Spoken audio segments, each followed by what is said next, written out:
bengami na kombo ya David Kaluki Ndondo. Je suis né à Kinshasa. Nabotami na Masina na Kingunda. Nazali pasteur responsable ya église méga, allais-je dire communauté méga, où nazali représentant légal la communauté mission évangélique grâce et amour en sigle méga, ezali na commune ya Kimbantseke na avenue Manvululu numéro 133 quartier Luebo, référence Pascal Route Mokali Aremabanza. Dans le niveau ya cure, je suis le conseiller de son éminence, l'archevêque supérieur, est chargé de la mobilisation ya cure mobimba na Kinshasa na ba province na RDC pe libanda ya RDC.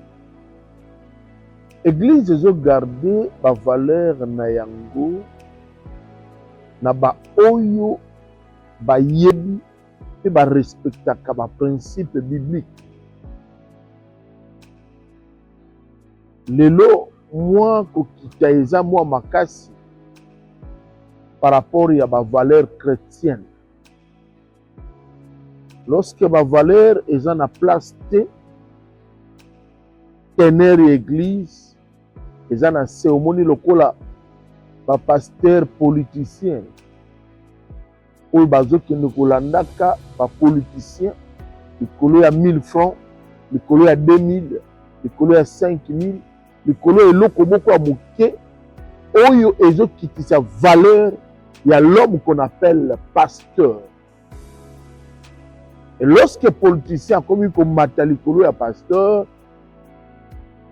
parce que mon bateli à église ouana, parmi les églises locales, où ils ont un accord du Christ, le pasteur, qui est le dirigeant.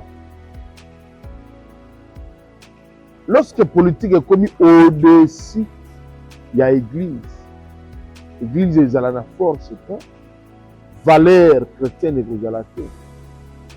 Quand le père de famille abandonne leur famille, valeur et révélateur, lorsque quelqu'un n'est pas outillé,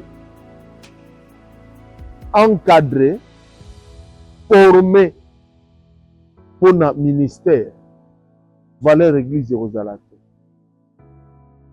Au valeur et zonga, et c'est un encadrement, formation, et senga pour ta comprendre a benga melia sala nini na vie toka yebi yango azana importance pe na valeur na miso na nzambe pe na miso na bato. Déplaçons ngai David Kaluki na sepelaka na chef na ngai son éminence l'archevêque supérieur de Dokamba. Quelqu'un qui ne se glisse pas à se glisser à côté, n'a porté à Moutounioso. Et un politicien de mon côté, en RDC Lelo, a joué pour manipuler notre chef spirituel, à l'occurrence de son éminence, l'archevêque supérieur, Dr Dodo Kamba Isaïen. Impossible. Même hier, au moins, on a tambola kanaba valeur. Elle est là, il est là avec sa charmante épouse, allais-je dire, la servante de Dieu, pasteur Dorcas Kukukamba. Au moins, on a valeur, bazo prôné, pour aller sikamoko, pour tambola lisanga, pour partager même idée, une référence. C'est pas cette église vous en avez valeur. À qui dans la politique, c'est pas que nous au Sengambou. Depuis qu'il est avec le chef de l'État, à Sengambou. Mais nos pasteurs qui partent à qui écoutent un politicien, na sima au Sengambou, valeur na yo mutu, et zo diminué. Aux en a valeur. Lorsque valeur est athée, ce n'est plus important. Lorsque valeur est athée, ce n'est plus important. Alors, nous devons associer les valeurs pour que l'Église ait vive une importance.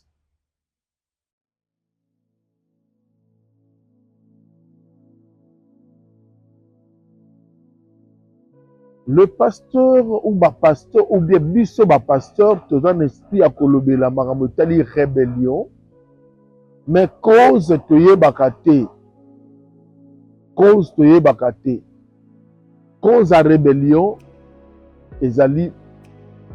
Lorsque mbana bazo constater makambo ezali dignité, oyo pasteur na bango azo sala. Makambo elongo banité.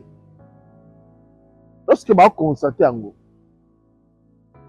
bazala toujours na vie wana division, rébellion et outil na ba mauvaise comportement ya ba leader.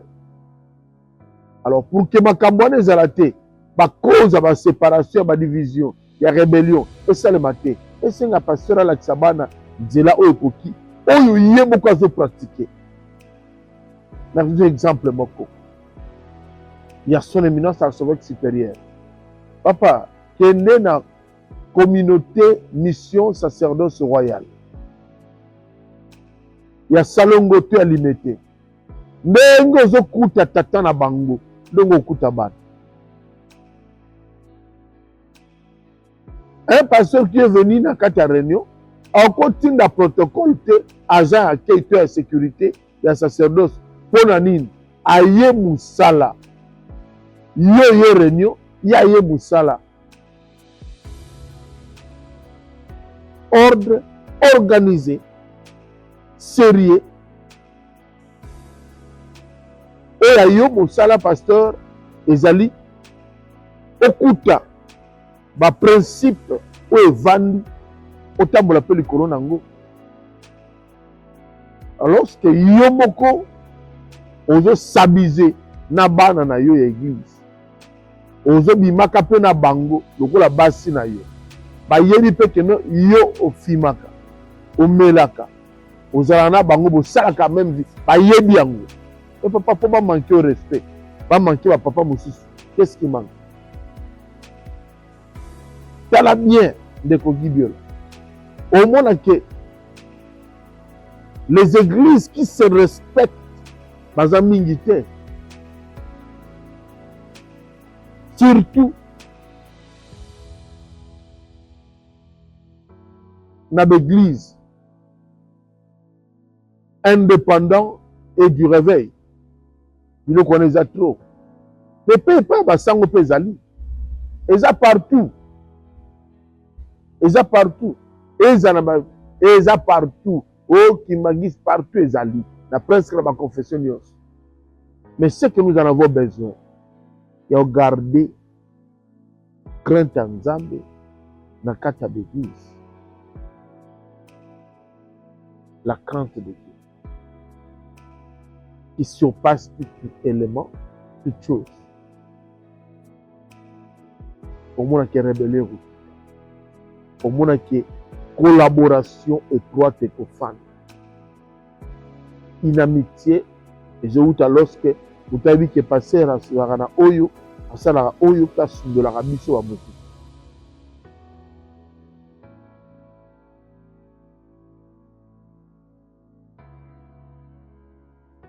Et ça vraiment permis, dans l'éthique de déontologie pastorale, un homme de Dieu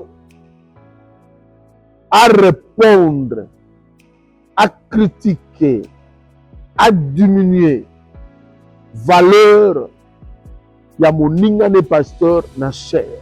Et ça permis. C'est comme bongo, ndenge ndeko wana salaki. Et ça m'a bien makasi. Au téléma, pour répondre, ndeko na yo na chair. Ce n'est pas autorisé. wana oyo ndeko Gilles Bumba asalaka ya mabe toloba na vérité eza mabe yango biloko na mona ya bareveil mutu mwana muki na ntongo amoni ndeko na commettre erreur oria benga ye bible lobi osala nini avotumela nzambe mbeka osala nini ke ndeko obongisa na ndeko na yo emingi batumela nzambe mbeka kaka na meme eta eya tro na réveil kobwakela bajeton na chair or chair eza esika ya kopambola esika ya kofongola nzela mpona bato esika ya kokomisa bato minene mpe ya kobongisa bomoi na moto mpona bokonza likolo oyo bientôt nga na yo tozala te na nsa na moi. Lorsque ces choses elles ont continué, critique la chair est interdite. Déontologie, pastorale, éthique, morale, et je peux que ça soit biloko ndengwa. Un pasteur ne peut jamais réagir na chair pour na likamande konaye. Chers Jessica, et boulisami, esika esantu wapi esika totumela nzambe mbeka tokosangisa yango te na bomoto na biso. Voilà.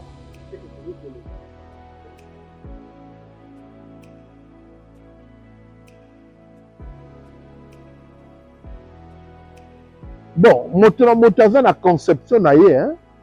Lorsqu'aza na éducation chrétienne te aleki te na bonne conduite, abanoloba n'importe quoi na télé. Sentiment, plaisir, na miso ya bato, etindika bato baloba n'importe quoi. Mais yango te eza réalité. Yango te nde eza hyper important. Yango pe te nde ezali besoin. L'église bako répondre te. Bana nyonso baza na église oyo. Bozomona pasteur na bino. Ao critiquer azo singa ka baninga. Bango pe bazongo basala yango pa bandeko mosusu. C'est là où l'église est commis na rébellion. C'est là où l'église est formée par délinquants bakuluna. Au mona e ban église ba serviteur église ba critiquer ka pasteur wana. Ba kanisi ba protéger pasteur na bango. Mais bo sala mabe.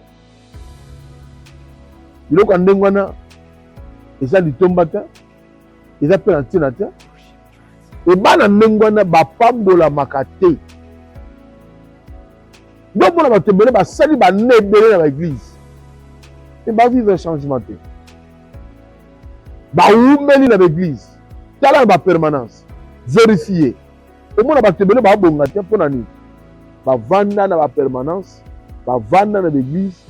Ba yebi ba caractère, ba comportement, ba titi, ba yebi ke kopo wana soke bimi ezonga na eloko tel. Ba yebi ke o wana moni eza mulangi ya maltina te, eza mulangi eloko mosusu. Ba incrédule. Pepe batoyo ba koma rétrogradé. C'est à cause ya ba ami, ba méfiance, ba manque de confiance auprès ba passion na bango tala ndenge ba koma. Bato ebele bazonga si to lelo ebisa makambo wana biso to banda eloko wana me bo banda lelo eza wapi cause nango yango wana chere eza esika opambola esika okritike te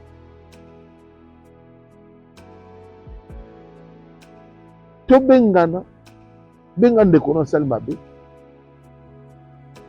ekolo akozongisa ye voilà.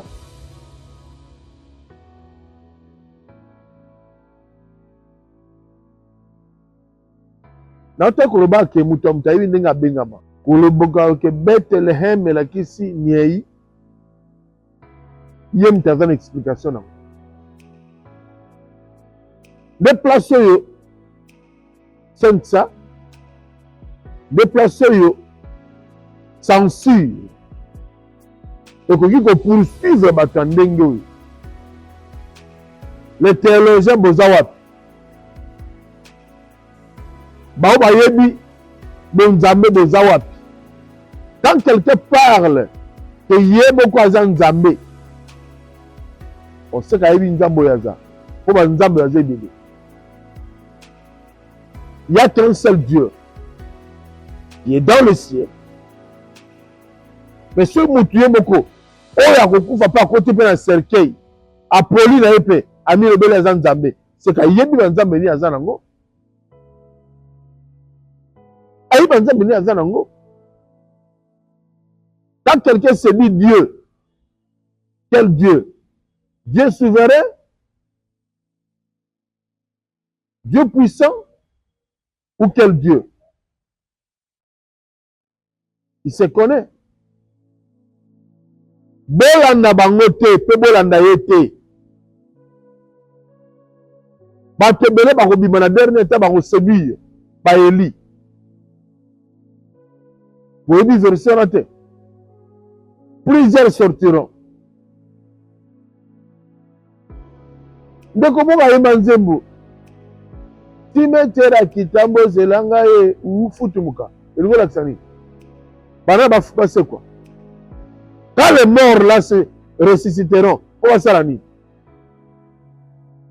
Et pour côté babebisa. Batumba église. Pas désordre. C'est pour envoûter. Ndeko gibiloko en ndengwana. Bato en ndengwana. Obaleka na ba jugement. Soki censure ya malamu eza na mboka na biso. Il y a une commission na bosani kombo nango eleko makabu ya en dehors ya Saint-Jean na eloko mosusu. Oyo maître Eric atambusaka boye. On devrait néanmoins yende à convoquer moto ndenge wana. Parce qu'alobaka trop d'insanité na munoko na ye.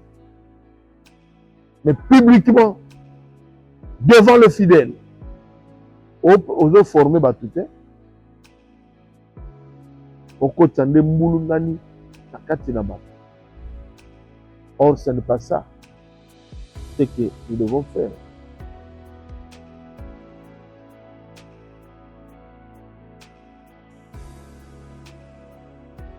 Ma confession religieuse, oyo tozana yango, lokola cure, lokola RSN Ngotangi, lokola catholique, lokola SSC, lokola méthodiste, et plutôt bandeko ya Islam, armée d'Isali, qui magiste, sont censés, parce que il y a des plateformes qui rendent la plateforme de Bengi CIC, Conseil interreligieux congolais. Ba RCP, dans la plateforme, ce sont eux au bazar na kati ya plateforme nde faut ba mema biso ba réguler makambo ndenge wana. Mais il faut l'état congolais oyo apesaka bato ndenge wana mutu makasi ba document abotola bango pe document. L'église ne peut pas aller lui seul, il doit être accompagné aussi ya mbula matadi. To mutu bo ya a fini bino quelque chose pour passer document et quelqu'un kuna asokola bato na sa makolo qui perd et qui gagne, qui sème le désordre. Jean Mouteur, je peux sa document. Oyebi confession de foi na yete, charte na yebité, statut, règlement na yetanga yangote. Nous demandons aux autorités politico-administratives de ne plus donner des documents na motoyo à côté de liboso à peuple. Peuple liboso à Christo pour na ko critiquer ka bango. Pe ko lobanga babeli ko na bango. C'est pratiquement impossible. C'est là où nous tombons dans les erreurs. Et c'est là aussi nous chutons Voilà place Ténère, et Force Église et Kiti.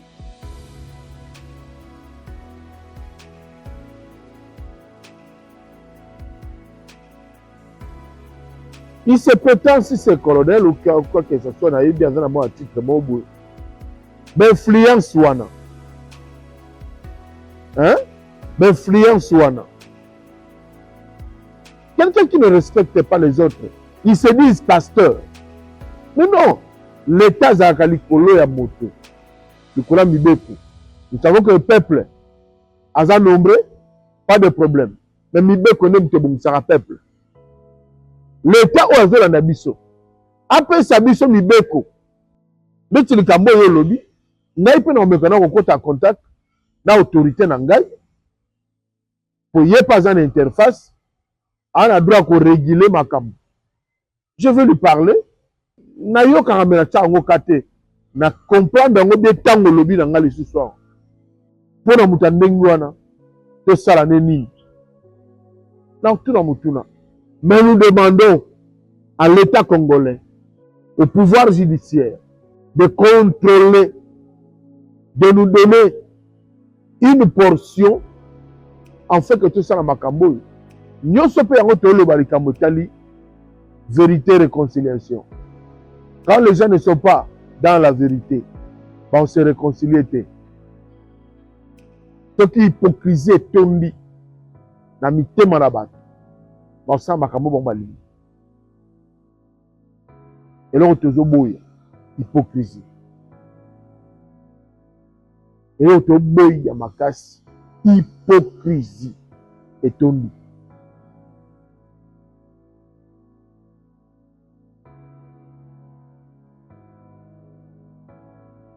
Il a un mabongisi ebele. Et où tout ça l'Assemblée générale. Et c'est l'équipe, et le cas qui du 26 au 28, il y a mois de février, awa, tout dans le mois de mars, sur la ville, à d'abord, plénière, il y a mon nene, il y a ville province à Kinshasa, pour la restitution, il y a l'Assemblée générale ordinaire au Tikolé. Deuxièmement, sur la fin avril, à la conférence, il y a mon nene, il y a ma salle de 8h à 12h. Et na pourquoi on a la croisade. Na adresse à biso, beaucoup de la communauté na biso de l'Ingarokende Kuna Mingi, ils ont rappelé siège national, ils ont limité 6e rue, na petit boulevard numéro 355, et le pan de Kangami titre foncier, quartier résidentiel. Donc, vous allez voir, on peut savoir la date. Et Cure a bongi ici, Milulu Yamakasi, le 27 juin. Ah, on a vu ça bandeko, on a vu ça pasteur, on a vu ça bisonio soba na Congo, même bandeko baza libanda à Congo, tozo bengi sabino le 27 juin. Waouh! Et vous allez terrible. Na ozonga so epa na yo ndeko Gibiola, pour natalisa et ko salema wapi. Nini et pour le Canada nini modalité na ngo uzala ndenge ni po muta kota Cure a planifié makambo kitoko ko salema na mois de novembre au bokozula ngo invitation dans makambo peut-être au sala et na bona yebisa nyonso o boya oyiba rabwe okebimisa un peu sur kuna donc il a continué en même temps c'est son éminence archevêque supérieur le docteur Dodo Israël Kamba Balangaray a aussi tourné na la ville à Kinshasa na ba communauté en même temps azo ke na ba province en même temps azo ke ko installer la Cure na ba pays étranger